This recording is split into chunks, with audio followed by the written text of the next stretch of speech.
गुलाम कह रहा है। हम गुलाम थोड़ी हैं, हम तो कुर्सी में बैठे हैं, अपने मन से जय जय जय जय भीम बोलते हैं, अपने मन का खाना खाते हैं, अपने मन का पहनते हैं, ओढ़ते हैं, जो मन आता है वो कर रहे हैं भारत देश में, फिर भी ये गुलाम बोल रहा है। अजीब लग रहा होगा ना, अजीब। बिल्कुल सही है, मैं जो बोल रहा हूँ बिल्कुल सही है। आप लोग गुलाम हैं, आप लोग अभी आजाद नहीं है, आप लोग अभी भी गुलाम हैं। एक गुलामी थी 1947 के पहले, जब भारत देश अंग्रेजों का गुलाम था। आप लोगों ने देखा, समझा, इन बच्चों ने भी। हर साल आप लोग 15 अगस्त मनाते हो ना बेटा, है ना, स्वतंत्रता दिवस। उसमें ये पढ़ाया जाता है, सिखाया जाता है, बोला जाता है कि आज के दिन हम लोगों ने अंग्रेजों को मार के भगा दिया था। हमारा भारत देश अंग्रेजों का पहले गुलाम था और 15 अगस्त को हमने भगा दिया था, और अब हमारा भारत देश आजाद हो गया है और आज हम सब लोग आजाद हो गए हैं। यही तो सिखाया जाता है ना 15 अगस्त को। लेकिन ये सच्चाई नहीं है, अभी भी हम लोग गुलाम हैं।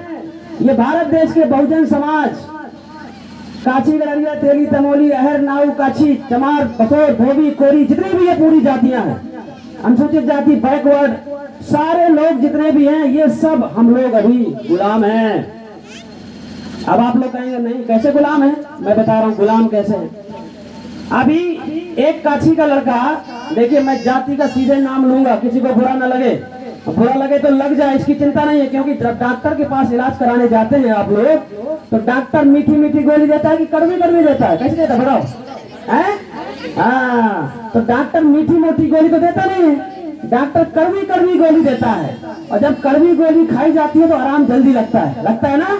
और मीठी मीठी प्यारी प्यारी गोली देने पे आराम नहीं लगता है। तो मैं कड़वी कड़वी बात बताऊंगा ताकि आपको आराम लग जाए, आपको ये बीमारी जो है गुलामी की बीमारी, इससे थोड़ा बहुत छुटकारा मिल जाए।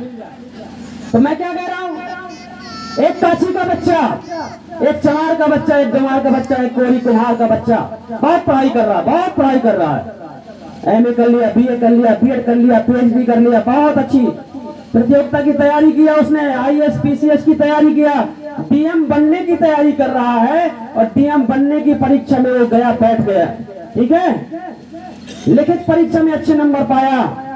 लेकिन जब इंटरव्यू में वो बैठा, इंटरव्यू लेने वाले कुछ अलग प्रकार के लोग बैठे हैं वहां पर, जब इंटरव्यू में बैठा तो काची का नंबर 100 में 90 नंबर, काची का लड़का जो था 100 में 90 नंबर लेके आया था भाई।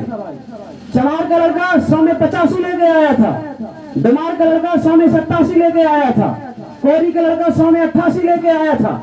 सब बच्चे 80, 85, 90 नंबर लेके आए थे, किसमें? लिखित परीक्षा में। और एक बामन का लड़का, एक ठाकुर का लड़का, और बड़े बड़े नंबरदारों का लड़का, वो 100 में 30, 100 में 35, 100 में 40, 100 में 50 नंबर लेके आया था लिखित परीक्षा में। लेकिन जब इंटरव्यू में बैठे हैं, और मैं गुलामी समझा रहा हूँ, गुलामी, यहाँ पर काफी काची लोग बैठे होंगे, काफी गड़रिया, काफी तेली, तमोली, चमार, कोरी, बसोर, देवी, जितने भी लोग बैठे हैं, मैं तुमको समझा रहा हूँ, मैं कोई भाषण नहीं दे रहा हूँ। अगर मेरी बात समझ में आ जाए तो आज से कम कसम खा लेना, प्रतिज्ञा लेना, संकल्प कर लेना कि हमें हकीकत में क्या करना है, अपने बच्चों को क्या सिखाना है। तब वहां पर जब इंटरव्यू हुआ, एक काची का लड़का 90 नंबर वाला, चमार का लड़का 87, 88 नंबर वाला, गड़रिया का लड़का 85, 86 नंबर वाला, कोरी धोबी का नंबर 88, 87 नंबर वाला, और दूसरे उन जातियों के लड़के जिनको इस भारत देश में ऊंची जाति बोला जाता है। मैं नहीं कहता हूं कि ऊंची जाति होती है, कोई ना कोई ऊंची होती है, ना कोई नीची होती है, लेकिन ऐसा सिस्टम बनाया उन लोगों ने जिनको कहा जाता है ऊंची जाति के लोग हैं। वो भी बैठे जिनके 100 में 30 नंबर, 40 नंबर, 50 नंबर। जब डीएम बनने का नंबर आया, इंटरव्यू हो गया, तो काची का नंबर जो 90 नंबर लेके आया था, कितना होशियार रहा होगा वो बच्चा, वो बच्चा कितना होशियार होगा, तब तो 100 में 90 लाया है भाई।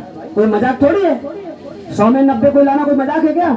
बड़ी मेहनत लगती है, खून पसीना की कमाई होती है। उसका माँ बाप खेत में जाकर के रात रात में कड़कती हुई सर्दी में ठिठुरता हुआ पानी लगा रहा है, मेहनत कर रहा है, मजदूरी कर रहा है, कोई मकान बनाने का, कोई बेलदारी करने का, कुछ भी करके अपने बच्चे को पढ़ाता है। खून बहता है, पसीना भी बहता है उसका, लोगों की बेइज्जती भी सहता है, लोगों के जूते और लोगों का बदनामी, अपमान भी सहता है, अपने बच्चे को पढ़ा कर आगे पहुंचाता है। लेकिन 100 में 90 नंबर लाने वाला बच्चा, 85 नंबर लाने वाला बच्चा, 88 नंबर लाने वाला बच्चा फेल कर दिया गया, और 30 नंबर 40 नंबर लाने वाला बच्चा पास कर दिया गया। और डीएम कौन बन गया? पंडित जी का लड़का, ठाकुर जी का लड़का, वो लड़का डीएम बन गया और काशी के लड़के को लतिया के बाहर भगा दिया गया, चमार के लड़के को लतिया के बाहर भगा दिया गया, धोबी के लड़के को लतिया के बाहर भगा दिया गया। बताओ हो ना गुलाम? अरे बोलो, गुलाम हो कि नहीं हो? अगर तुम गुलाम नहीं होते, अगर तुम आजाद होते तो तुम्हारे बच्चे को भी सही सलामत नंबर मिलते और पहला डीएम बनने का नंबर काशी का लड़का ही बनता, चमार का ही बनता, धोबी का ही बनता, गड़रिया का ही बनता। लेकिन गुलाम होने की वजह से, क्योंकि जिनकी सत्ता होती है, जिनका यहाँ पर व्यवस्था होती है, जो यहाँ के राजा होते हैं, वो जैसा चाहते हैं वैसा नचाते हैं और हमको नाचना पड़ता है। हम भूल रहे हैं कि बाबा साहब ने भारत का संविधान तो बनाया, लेकिन भारत का संविधान क्या बचा है क्या आज? ये जितने लोग चिल्लाते हैं, माइक में भाषण दे देकर चिल्लाते हैं कि बाबा तेरा मिशन अधूरा, हम सब मिलकर करेंगे पूरा, ये सब बेकार लोग हैं। हकीकत में मिशन पूरा करने का काम कुछ ही लोग कर रहे हैं, कुछ लोग बस, बाकी 90-95% जो लोग हैं वो केवल बकने का काम करते हैं, भाषण देने का काम कर रहे हैं।